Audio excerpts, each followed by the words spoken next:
আজকে আমি শ্যাম পার্কে ঠিক সন্ধ্যার পরে করে প্রচুর গরমের মধ্যেও কিন্তু এখানে শীতল হাওয়া, অর্থাৎ এই দেখুন প্রচুর পরিমাণে এখানে গাছ রোপণ হয়েছে। এই দেখুন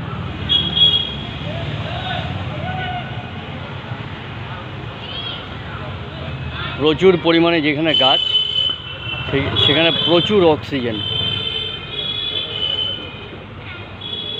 এই দেখুন, তাই বাংলার প্রহরী বলে যে ভিডিওগুলি মে মাসের 1 তারিখ থেকে শুরু করেছি, তার জন্য এখানে এই ভিডিওটি করা।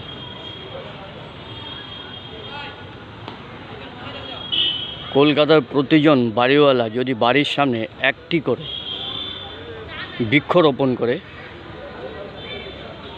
তবে এই কলকাতার একদিন আবহাওয়া অনেক শীতল হবে এবং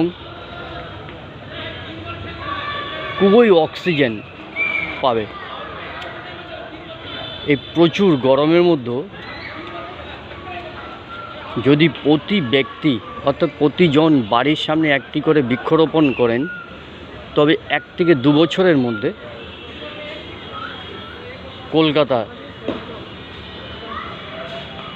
এই যে গরম 40-এর উপর, সেটা কোনো দিনই অনুভব করা যাবে না। এবং মুখের যে শুষ্কতা, মুখ শুকিয়ে যায়, রাস্তায় চলা যায় না, এই জিনিসটা 2-3 বছর পর আর অনুভব হবে না। তাই হাত জোর করে আমার চ্যানেল 1 to 100 চ্যানেলের পক্ষ থেকে বাংলার প্রহরী বলে যে ভিডিও মে মাসের 1 তারিখ থেকে শুরু করেছি, আপনারা আমার বাংলার প্রহরীর সাথে থেকে কিভাবে থাকবেন সেটাই অনুসরণ করুন। প্রতিজন বাড়ির পাশে, বাড়ির সামনে একটি গাছ রোপণ করুন। গাছ রোপণ করলেই সেখানে বাংলার প্রহরী বলে লিখিয়ে দিন এবং প্রতিটি গাছ আপনার দায়িত্বে থাকবে। আপনার দায়িত্বে থাকলেই গাছটি বড় হবে, হাওয়া বাতাস ঠান্ডা এবং শীতল হবে এবং অক্সিজেন প্রচুর পরিমাণে নির্গত হবে। এতে কলকাতার আবহাওয়া 2-4 বছরের মধ্যেই পরিবর্তন হয়ে যাবে এবং প্রচুর পরিমাণে বৃষ্টি হবে।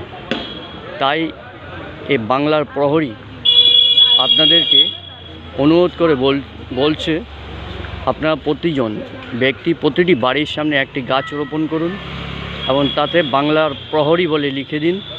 ওতেই আপনি আমার সাথে যুক্ত হয়ে যাবেন। যুক্ত হওয়ার মানে আপনি পরবর্তীতে আমাকে ফিডব্যাক দিতে পারেন এবং পরামর্শ দিতে পারেন। তার জন্য একটি মোবাইল নাম্বার পরবর্তীতে আপনার সামনে আসবে।